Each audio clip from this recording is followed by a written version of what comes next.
Ne mettez pas d'obstacle au mouvement de la douleur. Laissez-le mûrir, nous dit Krishnamurti. J'aime bien cette citation et je la trouve très pertinente lorsqu'il s'agit d'un deuil. D'abord, selon lui, la douleur est un mouvement.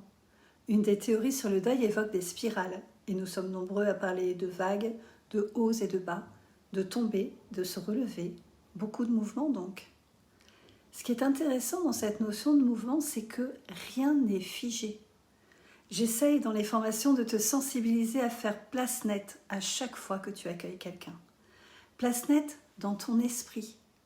Oublie comment était la personne lorsque tu l'as quittée lors de la dernière séance. Elle sera forcément à un autre endroit aujourd'hui, et rarement là où tu pourrais l'attendre. Alors, sois tout oui, comme si tu l'as rencontrée pour la première fois. Sois curieux, accepte d'être surpris. Ne pas mettre d'obstacle.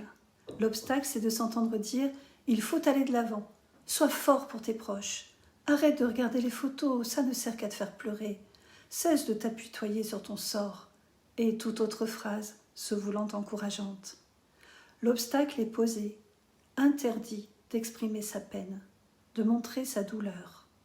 Mais au contraire, la tristesse, la peine, la douleur doivent se dire, se crier, se chanter, se peindre, se marcher, se murmurer, se sculpter, s'écrire et ainsi mûrir lentement, au rythme de chacun, toujours unique. Et c'est en laissant mûrir cette douleur qu'elle pourra ensuite un peu s'apaiser, petit à petit, pas à pas. Cela peut être ton rôle d'accueillir cette douleur, de lui permettre de se mettre en mouvement, de s'exprimer encore et encore jusqu'à la cicatrisation.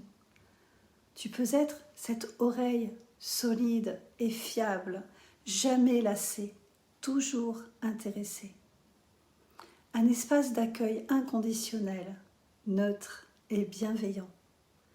Si tu veux en savoir plus, tu peux prendre un rendez-vous gratuit pour en discuter avec moi.